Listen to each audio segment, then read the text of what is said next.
ابھی کچھ دن پہلے کی ہی بات ہے کہ جب پوری دنیا کا دھیان ایران اور اسرائیل کی طرف تھا، وہ اس لیے کیونکہ اسی وقت اسی رات میں ایران نے اسرائیل کے اوپر اور اسرائیل نے پھر ایران کے اوپر پہلی بار اٹیک کیا تھا، بلکہ یہ کہیے کہ بہت لمبے وقت کے بعد پہلی بار اٹیک کیا تھا۔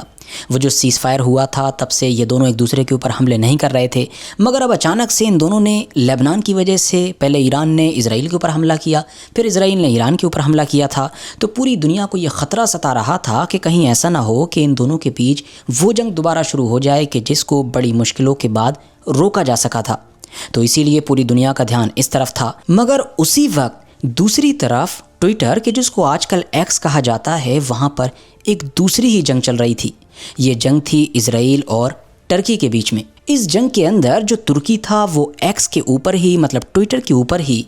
جو مقدس شہر ہے کہ جس کو ہم القدس یا یروشلم کہتے ہیں، اس کو فتح کرنے کی کوشش کر رہا تھا۔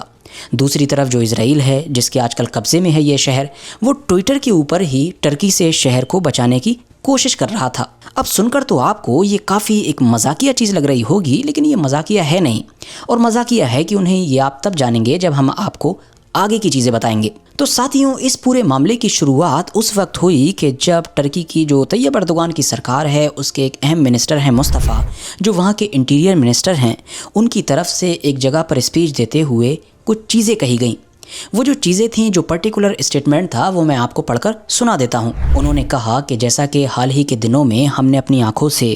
الیپو، دمشق اور کاراباخ جیسے علاقوں کی فتح دیکھی ہے، انشاءاللہ ایک دن آئے گا کہ جب ہم اپنی انہی آنکھوں سے یروشلم کی فتح دیکھیں گے۔ ویسے یہاں پر آپ کی آسانی کے لیے بتا دوں کہ شروع کے جو دو شہر ہیں، مطلب کہ الیپو اور دمشق، وہ سیریا کے اندر ہیں، تو مطلب یہاں پر وہ سیریا کی بات کر رہے ہیں، کیونکہ آپ کو پتہ ہوگا کہ ابھی کچھ وقت پہلے ہی ترکی کی ہی مدد سے وہاں پر حکومت کا تختہ پلٹ ہوا ہے، سول وار ختم ہوئی ہے اور ایک نئی حکومت، ایک نیا سسٹم لانچ ہو چکا ہے۔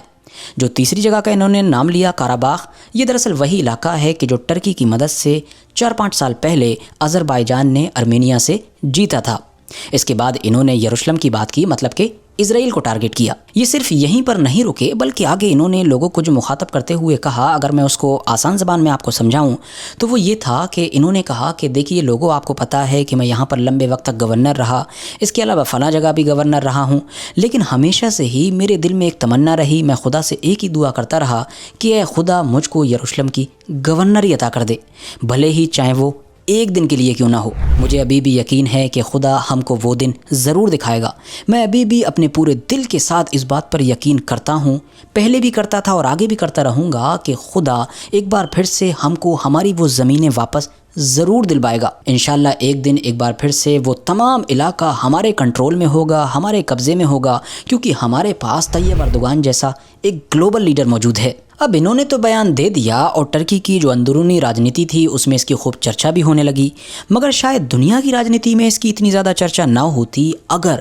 اسرائیل کے ایک اہم منسٹر کی طرف سے اس کا جواب نہ آتا،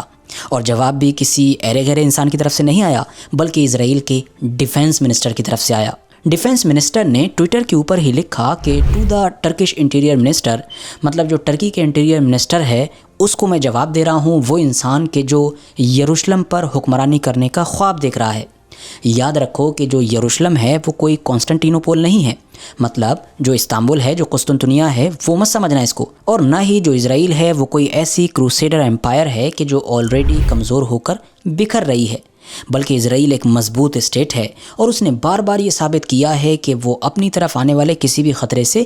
کیسے نپٹتی ہے۔ یروشلم پچھلے 3000 سال سے یہودی لوگوں کی راجدھانی رہا ہے، آگے بھی رہے گا، ہمیشہ رہے گا، اور تم اور تمہارا اوٹومن امپائر کہ جس کا خواب اردوغان دیکھ رہے ہیں، وہ پہلے ہی کولیپس کر چکا ہے اور دوبارہ کبھی واپس نہیں آنے والا ہے۔ اسرائیل کے ڈیفنس منسٹر نے یہیں پر بس نہیں کی، بلکہ آگے اتا ترک کو بھی یاد کیا۔ آگے لکھا کہ افسوس ہے مجھے کہ تم اتا ترک کو بھول گئے ہو، اور کمال اتا ترک کی جو وراثت تھی اس کو بھول گئے ہو۔ کمال اتا ترک نے ترکی کو ایک ماڈرن اسٹیٹ بنانے کی طرف قدم اٹھایا تھا، اور تم لوگ مطلب کہ اردوغان اور جو تمہاری پوری سرکار ہے وہ ترکی کو ڈارک اور بیکورڈ ایرا کی طرف لے کر جا رہی ہے۔ اب ویسے تو دوستو، اسرائیل کے ڈیفنس منسٹر کی طرف سے یہ جو بیان دیا گیا ہے، اس کو اگر ہسٹری پر، اتہاس پر پرکھنے کی کوشش کریں تو یہ کافی حد تک غلط ہے، اس میں بہت ساری غلطیاں ہیں، بہت ساری چیزیں جھوٹی بولی گئی ہیں، مگر آج میں آپ لوگوں کا دھیان اس طرف نہیں بلکہ کہیں اور کھینچنا چاہتا ہوں۔ بات یہ ہے کہ کہنے کو تو ہم یہ کہہ سکتے ہیں کہ یہ جو ٹرکی ہے یہ ہمیشہ لمبی لمبی باتیں کرتا رہتا ہے، اس کے جتنے بھی بڑے بڑے لیڈرز ہیں یہ بڑے بڑے بیان دیتے رہتے ہیں، انکلوڈنگ اردوغان، مطلب اسرائیل کے خلاف طرح طرح کی باتیں کرتے رہتے ہیں، مگر کبھی بھی اصل میں یہ لوگ ایکشن نہیں لیتے ہیں، یہ واقعی کبھی بھی اسرائیل سے نہیں بڑھتے ہیں، کیونکہ پاسٹ مطلب کہ ماضی بھی ہم کو یہی بتاتا ہے، یہ سچائی ہے۔ اور یہی وجہ ہے کہ آپ دیکھیں گے کہ سوشل میڈیا پر بہت سارے لوگ، جس میں بڑے بڑے جرنلسٹ تک شامل ہیں، وہ اکثر یہ لکھتے رہتے ہیں کہ اسرائیل اور ٹرکی کی جو دشمنی ہے وہ ایک فیک دشمنی ہے۔ ان دونوں ہی پارٹیز کے جو بڑے بڑے لیڈرز ہیں وہ آئے دن ایک دوسرے کے خلاف بڑے بڑے بیان تو دیتے ہیں، مگر یہ بیان صرف اور صرف جو اپنی آڈینس ہے، وہ چاہے ان کے اپنے علاقوں کے اندر ہو یا باہر ہو، ان کو خوش کرنے کے لیے ہوتے ہیں۔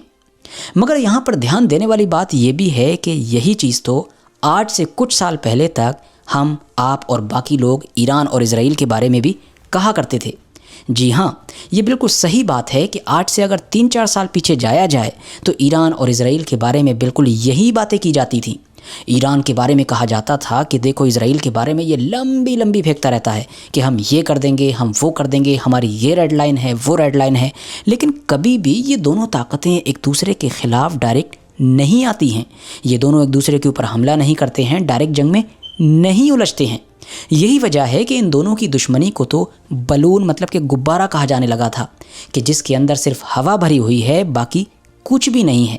مگر پھر کیا ہوا؟ پھر جو کچھ ہوا وہ آج تک پوری دنیا دیکھ رہی ہے، اور اب ہر بچہ جان چکا ہے کہ ان کی دشمنی نہ صرف اصلی تھی بلکہ سب سے خطرناک دشمنی تھی۔ اب بالکل اسی چیز کو دیکھتے ہوئے اگر ٹرکی کے کیس پر نظر ڈالی جائے تو پرسنلی مجھ کو بھی لمبے وقت تک یہی لگتا تھا کہ ہاں یہ دونوں بس ایک دوسرے کے خلاف بیان بازی تو کرتے ہیں، مگر اندر سے ایک دوسرے کے خلاف کوئی ایکشن نہیں لیتے ہیں۔ مگر پچھلے کچھ مہینوں سے چیزوں کو جتنی تیزی کے ساتھ بدلتے ہوئے میں نے اپنی آنکھوں سے دیکھا ہے، دماغ سے آبزرو کیا ہے، وہ کلیئرلی یہ بتا رہے ہیں کہ معاملہ کچھ اور ہے اور حالات تو کدھر اور ہی جا رہے ہیں۔